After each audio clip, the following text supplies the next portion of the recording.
धनु राशि वाले बंधु, आप सभी का स्वागत है। अभिनंदन करते हैं धनु राशि भिंड यूट्यूब चैनल में। तो धनु राशि वालों, जरा ध्यान से सुनिए। राहु के राशि परिवर्तन के बाद, अतिचारी गुरु की चाल होने के बाद भूल कर भी मत जाना इन 3 स्थानों पर। ये 3 स्थान आपकी संपूर्ण सकारात्मक ऊर्जा को सोख जाएंगे, समाप्त कर देंगे और आपके जीवन में लिख देंगे बर्बादी की कहानियां। जी हाँ बंधुओं, पहले ही आप बहुत परेशान चल रहे हैं, कोई कम समस्याएं नहीं है। ऐसे में बड़े बड़े शक्तिशाली ग्रहों के परिवर्तन भी हो रहे हैं और ऐसे में यदि आपने भूल चूक कर दी, कोई गलती कर दी, अनजाने में ही सही, उसकी कीमत, उसका भुगतान आपको करना होगा। और केवल आपको ही नहीं, आपके पूरे परिवार को भी दुख और तकलीफों का सामना करना पड़ेगा। याद रखना कि जब भी दुख, तकलीफ, परेशानी किसी एक व्यक्ति के जीवन में आते हैं तो वह किसी एक व्यक्ति के जीवन में नहीं है, असल में वे पूरे परिवार के दुख तकलीफ बन जाते हैं। कैसे? कोई व्यक्ति यदि दुखी है परिवार में तो अन्य लोग सुखी रह सकते हैं? नहीं। तो बस अब आपकी यह ड्यूटी है कि इस कार्यक्रम को अंत तक देखें। हम आपको बताएंगे ऐसा सर्वश्रेष्ठ ज्ञान जो कि हम अपने हर कार्यक्रम में बताते ही हैं, जिसका आपने यदि कुछ % भी अपने जीवन में उपयोग कर लिया तो आप स्वयं अपनी किस्मत अपने हाथों से लिख डालेंगे और अपने भाग्य के निर्माता बनेंगे। जी हाँ बंधुओं, इंसान अपने भाग्य, सौभाग्य को खुद ही निर्मित कर सकता है और दुर्भाग्य को भी खुद ही निर्मित करता है गलतियों के माध्यम से।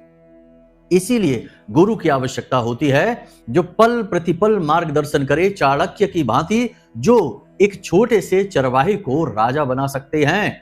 भाग्य लिख दिया उनका। इसी प्रकार आज हम आपको यह श्रेष्ठ ज्ञान देने जा रहे हैं। हम आपको कुछ महत्वपूर्ण बातें बताने जा रहे हैं, सावधानियां और गलतियों के प्रति जागरूक करने जा रहे हैं और अतिचारी गुरु जो कि दुगनी शक्ति के साथ अब गोचर कर रहे हैं, इनका लाभ आपको कैसे मिलेगा, ऐसे विशेष गुर आपके अंदर उत्पन्न करने जा रहे हैं। गुरु वही जो गुर उत्पन्न करे और दुर्गुणों से दूर करे, यानी कि अंधकार से प्रकाश की ओर लेकर जाए, वही है गुरु। तो वही आज हम करने जा रहे हैं। साथ ही साथ आपको बताएंगे 3-4 ऐसे छोटे छोटे लेकिन बेहद सटीक उपाय जो आपको अब कर लेने हैं। समय आ गया है। इन उपायों से आपको ना केवल गुरु का पूरा लाभ मिलेगा, यानी बृहस्पति आपके पूर्ण अनुकूल हो जाएंगे और दुगनी शक्ति के साथ आपके जीवन में धन संपत्ति की बरसात करेंगे। साथ ही साथ आपके राहु भी पूर्ण रूप से अनुकूल होंगे। बहुत ही सटीक उपाय हैं, इन्हें कर जरूर लेना। आपकी किस्मत बदलेगी 100% गारंटी के साथ। और एक खास बात, एक ऐसा छोटा सा लेकिन बड़ा शक्तिशाली उपाय, शुक्र को जागृत करने का, एक्टिवेट करने का और इसका लगातार कंटिन्यूअस लाभ लेते रहने का सटीक उपाय। मतलब कि आज का यह कार्यक्रम ना केवल मुसीबतों से बचाएगा आपको, बल्कि आपको लेकर जाएगा जगमगाते हुए कामयाबी के उस पथ पर जिसकी आपने हमेशा तमन्ना की है, हमेशा सपना देखा है। जी हाँ बंधु, आप माने या न माने, लेकिन कहीं ना कहीं अंतःकरण में आपके यह चाहत बैठी है। जी हाँ, सुख की चाहत, शांति की चाहत, धन वैभव की चाहत और तरक्की की, आपका रुतबा दबदबा बने, इस बात की। जी हाँ, तो बस आज अब आपको इस कार्यक्रम पर अंत तक रुकना है, सारी बातें समझना है और एक एक बात को नोट करते चलना है। जब आप इन कार्यों को अपने जीवन में करेंगे, आपको प्रामाणिकता के साथ हम कहते हैं कि 100% लाभ प्राप्त होकर ही रहेंगे। ये हमारा वादा है आपसे। इस कार्यक्रम को बिल्कुल भी हल्के में मत लेना। जो बातें बता रहे हैं उन्हें बिल्कुल भी अनदेखी मत करना। एक एक बात पत्थर की लकीर के समान है, पूर्ण रूप से ज्योतिषीय आकलन और शास्त्रीय पद्धतियों पर आधारित है। प्रमाण हम बीच बीच में आपको देते चलेंगे। बिना प्रमाण तो हम कुछ कहते ही नहीं है, ये आप अच्छी तरह से जानते हैं यदि आप हमारे कार्यक्रमों को लंबे समय से देखते चले आ रहे हैं। तो उम्मीद करते हैं कि आप इस कार्यक्रम में अंत तक ठहरेंगे और स्वयं अपने भाग्य के निर्माता बनेंगे। जी हाँ, तो बस माई का नाम लेते हैं, जयकारा प्रेम से लगाते हैं, कमेंट बॉक्स में भक्ति के साथ, पूरे भाव के साथ लिख डालिए, जय मां भद्रकाली कृपा करो। महामाई ने निश्चित कृपा कर ही दी है, तभी तो यह कार्यक्रम आप तक पहुंचा है, वरना क्या आवश्यकता थी कोई आपको रोके, टोके और बताए कि ये करो, ये ना करो। ये माई की कृपा ही तो है। हमारे माध्यम से आप तक पहुंच रही है, क्योंकि हमने माई की सेवा की है, साधना की है, उनके चरणों में पड़े रहते हैं। तो किसी न किसी को तो भगवान माध्यम बनाते ही हैं, खुद तो प्रकट हो नहीं जाएंगे। तो बस समझ लीजिए कि माध्यम हम बनकर आपके सामने आ गए हैं। तो बस यदि भाव माई के प्रति और गहरा है तो कमेंट बॉक्स में ये भी लिख देना कि मैं भी माई के परिवार का हिस्सा हूं। याद रखना कि आपका भाव ही भगवान को चाहिए, बाकी भगवान को क्या आप और हम दे सकते हैं? कुछ भी नहीं। तो बस भाव जो बिल्कुल मुफ्त है, फ्री है, परंतु बहुत ज्यादा महंगा है। हर एक के बस की बात नहीं कि अपना भाव किसी को दे दे, अपनी भावनाएं किसी को दे दे। हाँ, छोटी छोटी बिना मतलब की बाहियात चीजों में तो भाव बहुत दे देते हैं कि मोबाइल चाहिए, कार चाहिए, इसका उसका प्रेम चाहिए, इन सब में तो पूरी भावनाएं दे देते हैं। लेकिन जब नाम आता है महामाई का, भगवान का, अपने आराध्य का, तो वहां केवल डिमांड की एक लिस्ट पकड़ा देते हैं। भगवान हमें नौकरी दे दो, पैसा दे दो, उन्नति दे दो, ये दे दो, वो दे दो। भाव नहीं, भाव की ही बात हम करते हैं। बाकी तो भगवान सब जानते हैं कि किसको क्या चाहिए और किसे क्या नहीं चाहिए, ये भी जानते हैं भगवान। ठीक है, तो चलिए अपने मूल विषय को शुरू करते हैं। अब ध्यान से समझिए सारी बातों को। प्यारे मित्रों, हमारे अत्यंत प्रिय और परम पूज्य अमिताचार्य जी के पास मां बगलामुखी और मां भद्रकाली की साधनाओं का वर्षों का अनुभव है और माता रानी की इनके ऊपर पूर्ण कृपा और सिद्धि है। आचार्य जी ने अपने सटीक कुंडली विश्लेषण और श्रेष्ठतम उपायों के माध्यम से हजारों लोगों के जीवन को खुशियों से भरा है। आचार्य जी का कुंडली विश्लेषण और उपाय करवाने का तरीका इतना अद्भुत है कि जीवन के हर एक दुख और कष्ट का कारण जड़ से ही समाप्त हो जाता है। फिर समस्या चाहे जैसी भी हो, कर्जा बहुत बढ़ गया हो, व्यापार चल नहीं रहा हो, बीमारियों में आप बर्बाद हो चुके हो, रिश्तों में प्रेम समाप्त हो चुका हो, या फिर नौकरी ही ना मिल रही हो, विवाह में देरी होती हो, कैसी भी समस्या हो, इन समस्याओं का कारण क्या है, कौन सी महादशा परेशान कर रही है, कौन सा दोष लगा हुआ है, सब कुछ आचार्य जी इतना सटीक बताते हैं कि वर्षों वर्ष के दुख कुछ ही दिनों में समाप्त हो जाते हैं। अगर आपके जीवन में भी कोई ऐसी संकट की घड़ी है तो यही सही समय है जब आप पूज्य आचार्य जी के हाथों से अपनी कुंडली का विश्लेषण करवाएं और वर्षों से चल रहे दुखों और संकटों के इस चक्र से बाहर निकल जाए। प्यारे मित्रों, अभी वीडियो में दिए गए नंबरों पर फोन करिए और अपनी कुंडली का श्रेष्ठतम आकलन करवा डालिए। जिंदगी बदलने का ये सबसे बड़ा मौका हाथ से मत जाने दीजिएगा। जय माई की, महामाई आपका कल्याण करे। दो महत्वपूर्ण ग्रह यानी गुरु किसी भी कुंडली का आधार होता है। जैसे कोई बिल्डिंग बनती है तो मजबूत आधार होना आवश्यक है, वरना वह बिल्डिंग कभी भी धराशायी हो जाएगी। उसी प्रकार किसी भी कुंडली का आधार गुरु होते हैं, और वो हों भी क्यों ना, गुरु हैं ही ज्ञान के देवता, बुद्धि के देवता और अध्यात्म की उन्नति के कारक देवता। तो ऐसे में उन्हें क्यों ना होना चाहिए कुंडली का आधार। तो बस किसी की भी कुंडली में कोई और ग्रह पॉजिटिव हो या ना हो, गुरु का पॉजिटिव होना बहुत ज्यादा जरूरी है। अब एक और खास बात कि पूरे ग्रह माला में गुरु का कोई शत्रु नहीं, और पूरी ग्रह माला में गुरु कभी भी किसी का अनिष्ट नहीं करते हैं। जैसे अन्य ग्रह होते हैं ना, कभी शुभ हो जाते कभी अशुभ हो जाते, गुरु कभी अशुभ नहीं होते हैं। ये गुरु की महिमा है। आप यहीं से समझ सकते हैं कि कोई शत्रु नहीं, कोई अनिष्टता नहीं। हाँ, एक बात जरूर है कि गुरु यदि वक्री हैं, अस्त हैं, तो इनका प्रभाव कम जरूर हो जाता है। ठीक बिल्कुल वैसे ही कि यदि आपके भौतिक गुरु कोई हैं, उनके पास आप चले जाएंगे तो वे आपको ज्ञान और प्रेम ही देंगे, कभी आपके बारे में अनिष्ट नहीं कहेंगे, ना आपको अनिष्ट होने देंगे। हमेशा आपको सन्मार्ग पर ले जाएंगे। पवित्र गुरु जो इस भौतिक जगत में हैं, बहुत सारे हैं। और यदि गुरु के पास आप नहीं जाएंगे तो फिर ज्ञान नहीं मिलेगा, बुराई नहीं मिलेगी, लेकिन ज्ञान भी नहीं मिलेगा, मार्गदर्शन भी नहीं मिलेगा। तो कह सकते हैं कि गुरु आपके बकरी हो गए या अस्त हो गए, तो आप उनके पास जा नहीं पा रहे और उनसे ज्ञान आप तक आ नहीं पा रहा। इसी प्रकार कुंडली में होता है। तो जरूरत होती है कि हम गुरु के मार्गदर्शन को समझें, और गुरु यदि हमारी कुंडली में कमजोर हैं तो उन्हें बलि बनाया जाए। नहीं भी कमजोर है तब भी गुरु से संबंधित उपाय करने से पवित्रता आती है, अध्यात्म जागता है और मन शुद्ध हो जाता है। एक बार गुरु को यदि आपने अनुकूल कर लिया, लाभ लेना शुरू कर दिया, तो अन्य ग्रह अपने आप पीछे पीछे गुरु के चलते हैं, क्योंकि वे ना केवल देवताओं के गुरु बल्कि संपूर्ण ग्रहमाला के ग्रहों के भी गुरु हैं, इसलिए तो उन्हें गुरु की उपाधि दी गई है। तो बस अब ध्यान से समझिए, सारी बातों को बारीकी से समझना। आपको 5 काम भूल कर भी अब नहीं करने हैं। इन्हीं में बताएंगे वे 3 जगहों के बारे में भी, तो ध्यान से समझते जाना। 5 कामों में क्या? पहला काम है कि धर्म की, भगवान की और अपने पुरखे पूर्वजों का अपमान करने की गलती भूल कर भी नहीं करना है।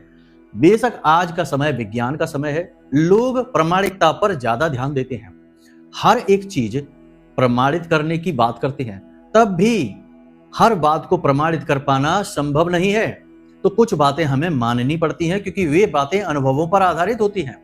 अब जैसे कोई कह दे कि कोई व्यक्ति की जब मृत्यु आ जाती है तो उसके शरीर से आत्मा बाहर निकल जाती है, मृत देह पड़ी रह जाती है। तो अब इस बात का क्या प्रमाण है कि आत्मा होती है? कोई प्रमाण नहीं है, और कोई चाहे तो प्रमाण दे भी नहीं सकता। तो कोई इस पर आपसे बहस कर सकता है और कह सकता है कि क्या प्रमाण है कि आत्मा होती है, प्रूफ दो। तो आप प्रूफ नहीं दे सकते, क्योंकि विज्ञान और आज की मशीन टेक्नोलॉजी इतनी ज्यादा उन्नति प्राप्त नहीं कर पाई कि हम आत्मा को जांच लें, परख लें। लेकिन अध्यात्म कहता है कि कोई एक तत्व है जिसे हम आत्म कह सकते हैं, वह तत्व शरीर में रहता है, तभी तो शरीर चलता है। तत्व निकल गया तो शरीर निष्क्रिय हो गया, मृत हो गया। तो बस उसी के आधार पर अध्यात्म कहता है, और ऋषि मुनियों ने इन बातों को गहरे अध्यात्म में जाकर जाना है, माना है। तो मतलब यह हुआ कि आप जिन चीजों के बारे में नहीं जानते हैं उनकी अवहेलना नहीं करनी है। अगर वे हमारे अध्यात्म, हमारे धर्म शास्त्रों, पुराणों, वेदों में लिखी हुई हैं तो उन्हें मान लेने में भलाई है, क्योंकि हमारा आध्यात्मिक स्तर इतना बड़ा नहीं कि हम उनके बारे में कुतर्क करने लग जाएं। और जो कुतर्क करते हैं उनकी हानि निश्चित है, होती ही है, क्योंकि आजकल समाज में ऐसे बहुत सारे कुतर्की और मंदबुद्धि मूर्ख घूम रहे हैं, जो भगवान को भी उल्टा पुल्टा कहते हैं, धर्म के बारे में अनाप शनाप बातें कहते हैं, और इन सब को करके वे खुद हीरो बनना चाहते हैं। सोचते हैं कि बड़े वैज्ञानिक हैं, लेकिन जब मृत्यु आएगी तो सारा विज्ञान धरा का धरा रह जाएगा और अध्यात्म से आमना सामना हो जाएगा। जब यमदूत खींच कर ले जाएंगे तो रोते चिल्लाते जाएंगे। तो कहने का मतलब यह है कि जिन बातों को नहीं जानते उनका अपमान भी नहीं करते हैं। तो ईश्वर का, धर्म का, गुरुजनों का, माता पिता का और पुरखे पूर्वजों का, पितरों का कभी अपमान नहीं करना, भूल कर भी नहीं करना। ये सबसे बड़ी सावधानी है, यह आपको आने वाले समय में नहीं करनी है, आज से ही नियम बना लेना है। दूसरा नियम, जितना हो सके उतना खान पान अपना शुद्ध रखना है। तेज मसालेदार भोजन, बहुत गर्म भोजन और मांसाहार वगैरह है आपको भूल कर भी नहीं लेने, क्योंकि ये आपकी मानसिकता को दूषित कर देंगे। गुरु अतिचारी हैं, अतिचारी गुरु यानी कि देवताओं के भी गुरु हैं वो। वे आपकी तामसिक प्रवृत्ति को पहचान जाएंगे और आपका नुकसान कराना शुरू कर देंगे। अब नुकसान कैसे कराएंगे? अपने शुभ आशीर्वाद देने आपको बंद कर देंगे। और जिसके पास गुरु का आशीर्वाद नहीं है उसके साथ क्या है? उसके साथ देवता नहीं है, उसके पास भूत प्रेत हैं। और क्या करेंगे? आपको बर्बाद कर देंगे। तो ऐसे में गुरु का आशीर्वाद बेहद आवश्यक है। तो ये भूल ना करें, अपने खान पान को शुद्ध रखें और सात्विक रखें। हम ये नहीं कह रहे कि सूखी रोटी खाइए, प्रेम से जो साधारण सा भोजन है उसे खाइए, किसी की हिंसा करके भोजन ना खाइए और बहुत तेज तीखा मसालेदार ना खाइए, जिससे मन शुद्ध रहे आपका। ठीक है।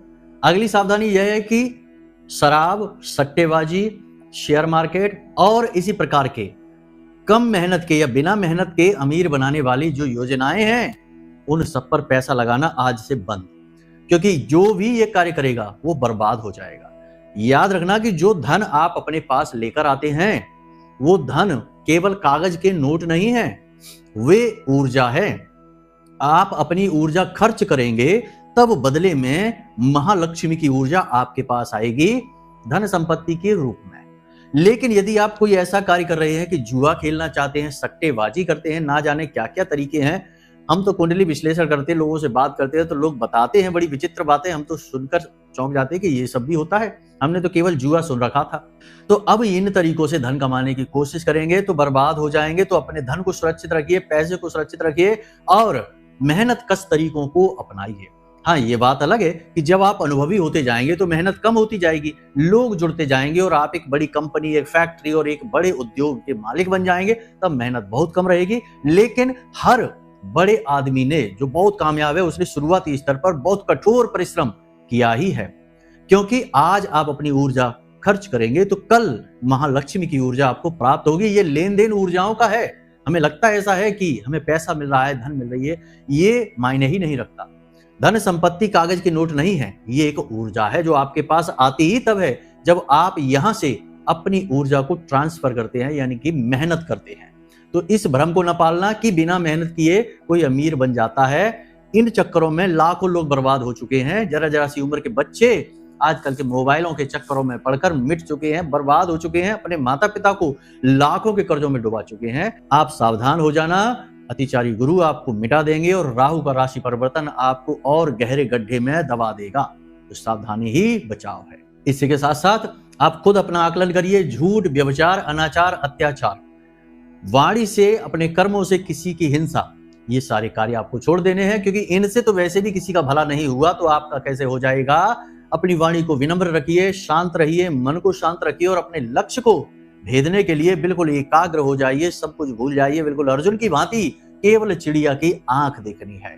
यही एकमात्र तरीका है। याद रखना, शुक्र और राहु जीवन में बेशुमार धन दौलत और भयंकर कामयाबी दिलाने के लिए जाने जाते हैं, लेकिन इनका सबसे बड़ा वीक पॉइंट यही है कि जब आप बार बार अपने लक्ष्य पर संदेह करते हैं और बदलते रहते हैं, तो कभी ना तो शुक्र आपका फलीभूत होगा, ना राहु आपको कभी अनुकूल फल देंगे। लेकिन जैसे ही आपने एक लक्ष्य बनाया और सब कुछ भूलकर उसके पीछे पड़ गए और दिन रात कठोर परिश्रम करके उसे पाने की कोशिश की, तो आपका राहु पॉजिटिवली एक्टिव होगा, शुक्र आपका भयंकर तरीके से आपके साथ हो जाएगा, पॉजिटिव हो जाएगा, एक्टिवेट हो जाएगा और आपको लक्ष्य प्राप्त करने में पूरी मदद मिलेगी। जी हाँ बंधुओं, इसी के साथ साथ पूजा पाठ, अध्यात्म, चाहे मन लगे या ना लगे, करना शुरू करिए। मंदिर जाइए, ध्यान करिए, मेडिटेशन सर्वश्रेष्ठ समाधान रहेगा इस समय पर आपके लिए। अब हम आपको बताते हैं कि दान करना ही है तो किन चीजों का करें ताकि आपका गुरु और आपका राहु अनुकूल हो जाए। काले रंग के वस्त्र अपने माथे से लगाकर मंदिर के बाहर भिखारियों को दान कर देना, राहु पॉजिटिव हो जाएगा। और पीले रंग के खाने के सामान, यानी कि पीले रंग का प्रसाद भगवान को चढ़ाकर छोटे बच्चों में और कन्या में, छोटी कन्याओं में जिनकी उम्र 9 वर्ष से कम हो, उन्हें खाने के लिए देंगे, आपका गुरु अनुकूल हो जाएगा। इसी के साथ साथ आपको अपने घर में गुरु को स्थापित करना है, शुक्र को स्थापित करना है और राहु को भी स्थापित करना है। पॉजिटिव तरीके बताते हैं, शानदार तरीके और बेहद लाभकारी और प्रमाणिक हैं। सबसे पहले हम आपको बताते हैं कि एक आपको कांच की कटोरी चाहिए। कांच की कटोरी कुछ इस प्रकार की होगी। इस प्रकार की कांच की कटोरी आपको चाहिए। बड़ा कटोरा ले लेना आप और उसमें पूरा जल भर लेना और उसमें आप एक चांदी का सिक्का डाल देना या सफेद रंग का कोई भी सिक्का डाल देना और उसमें पीले रंग का एक पुष्प डाल देना और हो सके तो थोड़ी सी हल्दी डाल देना। ये गुरु की सामग्री है। साथ ही साथ बुध और शुक्र भी इसमें शामिल हैं, क्योंकि आप इसमें थोड़ी सी इलायची भी कूट कर डालेंगे। आपका मन है नहीं डालना है ना डालिए, कोई बात नहीं। तो आपने ये सारी सामग्री तैयार की, अब इसे खुला ही अपने घर के ईशान कोण में रख लीजिए। ईशान कोण आप जानते ही हैं, पूर्व दिशा और उत्तर दिशा के बीच में जो कोना बनता है उसे ईशान कोण कहते हैं। उस कोने में इसे रख लीजिए। आपका गुरु एक्टिव हो गया। हर 3 दिन 4 दिन में इस पानी को अपने घर के मुख्य दरवाजे पर सिंचित कर लीजिए और नया पानी भर के फिर रख दीजिए। ठीक है, पानी खराब नहीं होना चाहिए, पुष्प जो है वो खराब नहीं होना चाहिए, सड़ना गलना नहीं चाहिए। आप अपनी कुंडली में भी गुरु की स्थिति को देखें और याद रखें, यदि आपको थोड़ी बहुत कुंडली देखनी आती है तो यह और भी ज्यादा सटीक हो जाता है कि गुरु आपकी कुंडली में कहां बैठे हैं। मान लेते हैं जैसे कि कुंडली का जो पहला भाव है वह पूर्व दिशा होती है, तो पूर्व दिशा के आधार पर यदि 7वें भाव में गुरु बैठे हैं तो पश्चिम दिशा में रखें इस कटोरे को, और यदि गुरु प्रथम भाव में बैठे हैं तो पूर्व दिशा में रखें इस कटोरे को। इसी प्रकार यदि 10वें भाव में गुरु बैठे हैं तो दक्षिण दिशा में, अपने घर की दक्षिण दिशा में इस कटोरे को रख दें, और यदि 4th भाव में गुरु बैठे हैं तो उत्तर दिशा में रख दें। यह और भी सटीक होगा, क्योंकि जैसा आपकी कुंडली में गुरु की स्थिति है, भाव है, वैसी ही स्थिति आपने अपने घर में निर्मित कर दी। यानी गुरु को स्थापित करने का सर्वश्रेष्ठ तरीका है यह। इस प्रकार गुरु आपके पूरी तरह से अनुकूल हो जाएंगे और आपको दिन दूनी रात चौगुनी तरक्की मिलेगी। इसी प्रकार आपको अपने घर की नैऋत्य कोण में, यानी आपके घर का जो दक्षिणी कोना और दक्षिण दिशा और पश्चिम दिशा के बीच में जो कोना है, वहां माता सरस्वती की एक छोटी सी फोटो लगा दीजिए दीवार पर पवित्रता का ख्याल रखना, टॉयलेट वगैरह की दीवार ना हो या मुख्य दरवाजे की दीवार ना हो। बाकी आप यदि कोई कमरा है तो वहां प्रकाश की पूरी व्यवस्था रखिए, साफ सफाई रखिए और एक माता सरस्वती की छोटी सी फोटो फ्रेम करा के, लकड़ी के फ्रेम करा के वहां लगा दीजिए। राहु की आराध्य देवी है माता सरस्वती, और माता सरस्वती यदि वहां स्थापित हो गई तो राहु पूरी तरह से पॉजिटिव हो गया, डरने की कोई बात ही नहीं है। इसी के साथ साथ जैसे ही 18 मई को राहु का राशि परिवर्तन हो, एक घड़ी जो काले रंग की हो दीवार पर लगाने वाली, उस घड़ी को ले जाकर मंदिर में दान कर दो। मंदिर में जाकर यह कह देना कि घड़ी को किसी दीवार पर लगा दो जिसे लोग देखें।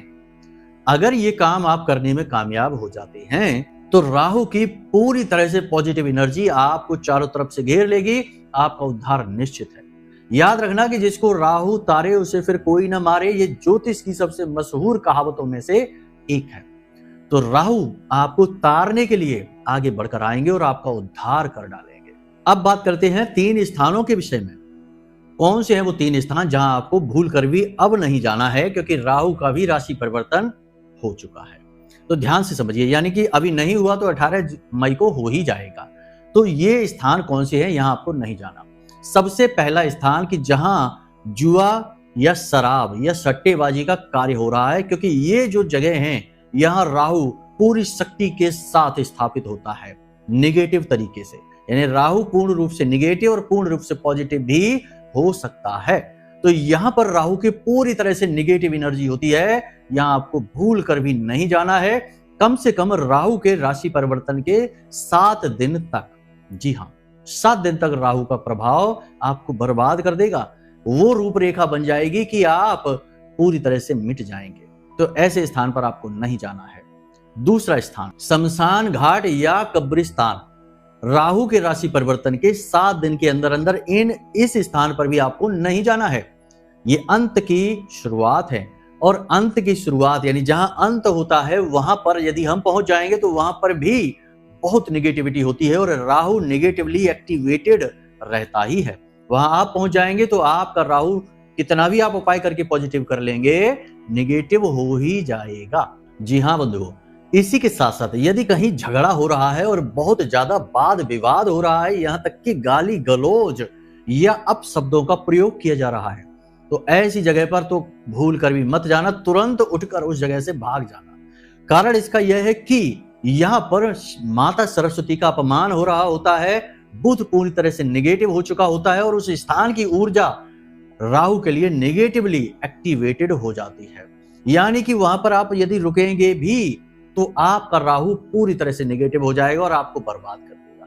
अब कोई यहाँ पर ये कुतर्क कर सकता है कि भला हम तो नहीं कह रहे कुछ उल-जलूल, हम तो बस वहां पहुंच गए या खड़े हैं, तो हमारा नुकसान कैसे हो सकता है। एक उदाहरण से समझिए कि कुछ लोग यदि जुआ खेल रहे हैं और उस स्थान पर यदि आप बस खड़े ही हैं तो पुलिस आएगी, तो पुलिस आपको या आप खेले या ना खेलें तब भी उठा ले जाएगी और कहेगी कि आप भी खेल रहे थे, आप चिल्लाते रहिए, क्योंकि उस जगह का वातावरण ही ऐसा है।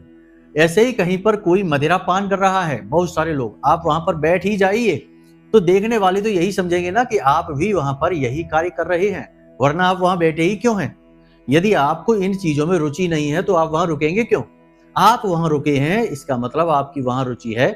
आप चाहे आज सेवन कर रहे हैं या नहीं कर रहे हैं, कल आप जरूर करेंगे ही। तो ऐसी स्थिति में आपको पूर्ण प्रभावित करती हैं ये ऊर्जाएं, और स्थान की ऊर्जा बहुत शक्तिशाली होती है। इसका प्रमाण है कि आप कभी मंदिर जाइए, आपका मन कितना भी खराब हो, नकारात्मक हो, कुछ देर मंदिर में भगवान के विग्रह के सामने आंख बंद करके बैठ जाइए या आंखें खोलकर भगवान के विग्रह का दर्शन करते रहिए, आपकी नकारात्मकता दूर हो जाएगी, मन शांत हो जाएगा।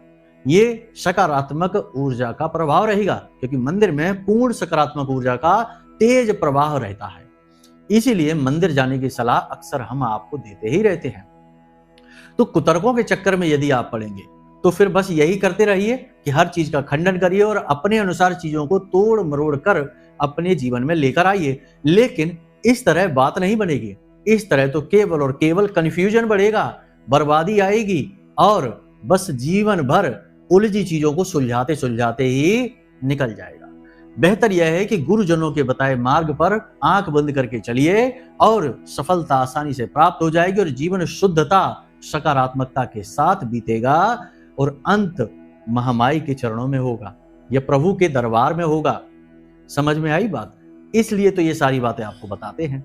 अब कुछ लोगों को तो अच्छी लगती है, जो बहुत कहते हैं कि गुरुजी आपने बहुत अच्छा बताया, धन्यवाद। और कुछ महामूर्ख कुतर्की बस आकर उल्टे सीधे कमेंट कर लेते हैं, मन भर लेते हैं अपना।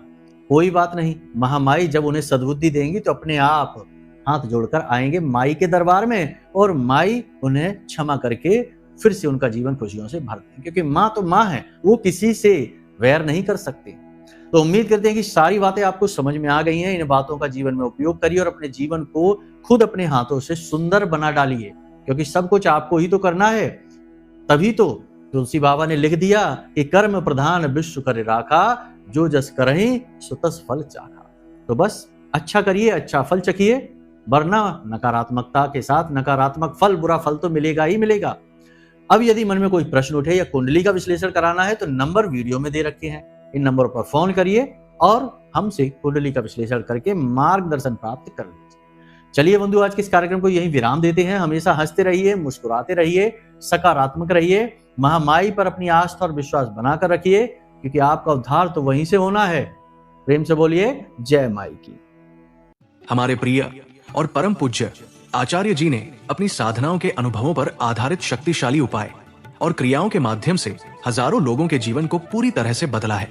आचार्य जी के द्वारा बताया गया हर एक उपाय इतना सटीक और कारगर होता है कि जो भी इसे पूरे भाव के साथ कर लेता है, उसे साक्षात महामाई की कृपा और आशीर्वाद प्राप्त हो जाती है। इसलिए निसंकोच इन उपायों को पूरे भाव के साथ करिए, आपका कल्याण होगा। जय माई की।